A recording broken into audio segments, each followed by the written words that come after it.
Нил Армстронг, Юсейн Болт, Джонатан Асов, повечето от тези имена са запомнени за само една причина. Те са всички първите да постигнат нещо революционно. Те са първите. Първи е една от най-използваните думи да използваш за постижение или откритие. Да бъдеш първият човек, който да направи нещо, е голяма работа. Всеки, който те последва, няма друг избор, освен да знаят името ти. А ако си първия да постигне нещо революционно, историята ще те запомни дълго след като си отидеш. Еверест е сигурно една от най-известните планини някога, с най-високото извишаване на близко 9 км над морското ниво и може да се вижда над 300 км далечина. Това е като да видиш Варна от София или да можеш да видиш Рила от Черно море. Доста известен факт е, че първият човек да достигне върха на Еверест е сър Едмънд Хилари през 1953 година. Това е един от тези любопитни факти, които са използвани толкова много, че просто спираш да ги слагаш под въпрос. Звучи като нещо, което би трябвало да е безспорно. Първият човек на най-високата планина. Безспорен факт. С изключение на това, че 29 години преди Едмънд Хилари да достигне върха на Еверест има малък шанс, но шанс е пак, че някой друг може да е стигнал там първи. Западният свят за първи път се спуска зрението на Еверест в средата на 19 век, но едва през 1921 година, когато за първи път достигат на него, британско дружество финансира първата експедиция за изследването на Еверест и да намерят маршрут до върха. Водещият член на експедицията е 37 годишният Джон Малъри. Той е смятан за един от най-добрите катерачи в Великобритания. Само 5 години преди това Малъри участваше в Първата световна война на битката при Псалма, където в продължението на 5 месеца Европа губи 1,6 милиона мъже. През 1922 година Малъри е на път да отиде в едно от малкото места на Земята, което е по-негостоприятно. В продължение на хилядолетия, цивилизациите по Земята смятат най-високите планини за свещени места. Всички, които са усмели да ги изкачат, би нарушавали царството на боговете. Без значение колко сте суеверни, не можете да отречете, че някои места на Земята хората никога не са били създадени да се качват на. На върхът на планини като Еверест теренът е толкова несигурен, че една грешна стъпка може да доведе до фатално падане. През голяма част от годините върхът е блъскан от урагани и суперсилни ветрове, достатъчно силни да издухат всеки катерач от планината. Всеки опит трябва да се проведе в 10-денов период преди годишния сезон за мусоните. Когато скоростта на ветровете е относително спокойна, обикновено този период се отваря към края на май, но дори тогава температурите на върха едва достигат нулеви. Аз имам предвид, че те едва достигат нулеви температури, защото те са толкова много под нулата. Достатъчно студено е за да причини замразяване на откритата кожа за минути. Ниските температури принуждават катерачите да търсят подслон до падането на нощта. Но дори и добре дошлата топлина на слънцето представлява собствени предизвикателства. През деня ултравиолетовата радиация става по-силна на голяма височина. В комбинация с силно отразяващия сняг, хората на Еверест са изложени на постоянен риск от снежна слепота и други проблеми с очите. Дори и при оптимални метеорологични условия може да се промени в мига. Катерачите могат да се впускат в склоновете на Еверест през ясен ден и внезапно се оказват блокирани в условия на виелица, без да имат къде да се крият. Виелица е просто вид много тежка снежна буря. Сякаш това не е достатъчно лошо, заплахата от лавина може да унищожи цял екип от катерача за секунди. Въпреки всички смъртоносни опасности, които очакват катерачите на върха на Еверест, най-живо застрашаващия фактор е свързан с това, което няма там. На 8,7 км въздушното налягане е 3 пъти по-ниско от морското равнище. Това означава, че катерачите имат достъп до едва 1/3 от количеството кислород, което им трябва да оцелеят. Еверест е един от 14-те върха, които се простират над 8000 метра. Известно още като зоната на смъртта. Отвъд тази височина човешкото тяло вече няма достатъчно кислород, за да поддържа и в рамките на няколко часа жизненно важните системи ще започнат да спират. Катерачите, които навлизат в тази височина, вече не флиртуват с смъртта. Те буквално са мъртви.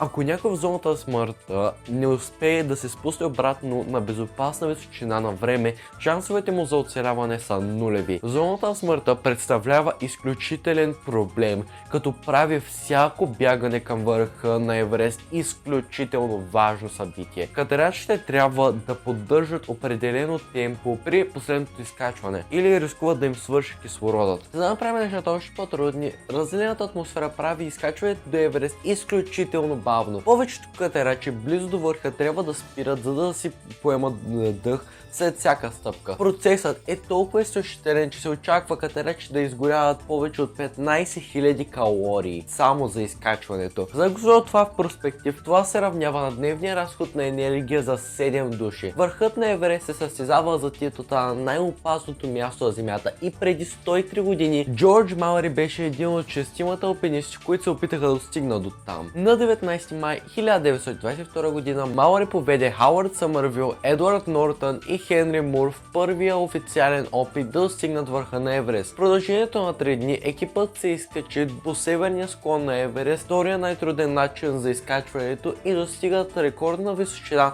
от 8225 метра преди да се върнат. На 24 май Джордж Финч и Джефри Брус се отправиха на поредния си опит, като този път използваха допълнителен кислород. На 27 и Финч достига нова рекордна височина от 8326 метра. Веднага Малъри се втурва да направи собствения си опит с кислород, вярвайки, че това ще бъде неговия билет към влизане в историята. Докато много от изтощените алпинисти се колебаеха да направят третия опит, увлечението на Малъри по Еверест започна да се превръща в мания. На 3 юни той убеди няколко катерачи да го последват в набързо импровизиран преход до върха. Към тях се присъединиха 14 шерпи, които помагаха за пренасянето на екипировката до по-високите лагери. Експедицията сега закъсняваше твърде много и мусолите започваха да нанасят сняг по склоновете на Еверест. На 7 юни групата на Малъри предизвика лавина, която погреба 7 от шерпите живи. Бедствието отбележи непосредствения край на експедицията. Малъри бил критикуван от колегите си за неговата безразсъдност, тъй като внезапната мания по върха е довела до сериозен пропуск в преценката му. След провала през 1922 година той ще трябва да чака още 2 години до следващия си шанс да покори Еверест. През пролета на 1924 година екипажа на британската експедиция се завръща в Хималаите. Малъри, Брус Нортън и Съмървил се бяха завърнали от предишната мисия. Този път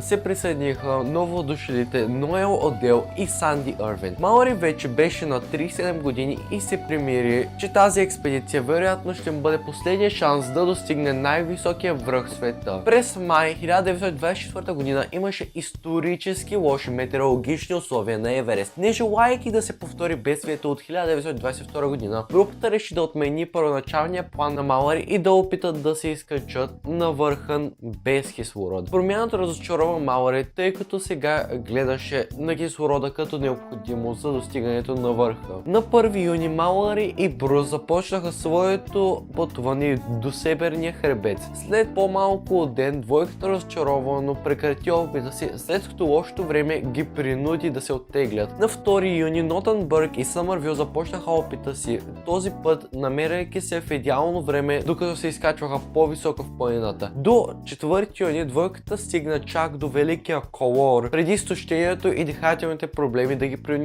ги принудят да се обърнат. Едуард Нортън достигна нов рекорд на височина от 8570 метра, само 280 метра под върха. Малъри първоначално трябваше да направи последния си опит с опитния катерач Ноел Одел, но след неуспешния му първи опит Малъри реши да извика Ирвин вместо Одел. Малъри реши да направи последното си скачване на върха заедно с 22 годишния новак Санди Ирвин, който се оказва най-класифицирания кислороден техник сред екипажа на експедицията. На 6 юни Малъри и Ирвин започнаха изкачването им, всеки носейки със себе си толкова кислород, колкото можеха да си позволят. Като двойката беше следвана от Одел, който правеше снимки на около 1000 метра по-надолу по склона. На вечерта на 7 Малъри написа последното си писмо до Одел преди изкачването до върха, казвайки му да внимава за силуета на той и Ирвин на върха. На следващия ден, на сутринта на 8 юни, Одел с нетърпение чакаше потвърждения за катерачите, но върхът на Еверест катер за момента беше скрит от мъгла. След това в 12:50 часа имаше внезапно разкъсване на облачната покривка, което позволяваше на Одел ясно да види върха. Там Одел видя две черни точки, катерейки се по една от скалните стъпала. На североизточния хребет, като една точка се появи, катерейки се нагоре и над скалата, точно под скалата на върха. След 5 минути мъглата се разтърка и двете фигури изчезнаха зад облаците. Този малък момент беше последния път, когато Джордж Малъри и Санди Ирвин някога са били видяни живи. Малко след наблюдението буря върхолетя планината и двамата катерачи не се върнаха от опита си. Одел, тъй като най-близкият член на групата, се изкачи до около 8200 метра, за да ги търси, но след 24 часа той сигнализира на останалата част от екипажа, че не може да намери следа. Малъри и Ирвин бяха изгубени в планината. Трагедията скоро щеше да бъде засенчена от парещия въпрос, надвиснал в съзнанието на всички. Двамата катерачи бяха на прага на най-голямото постижение в историята на човеческото изследване и никой по света не знаеше дали са успели.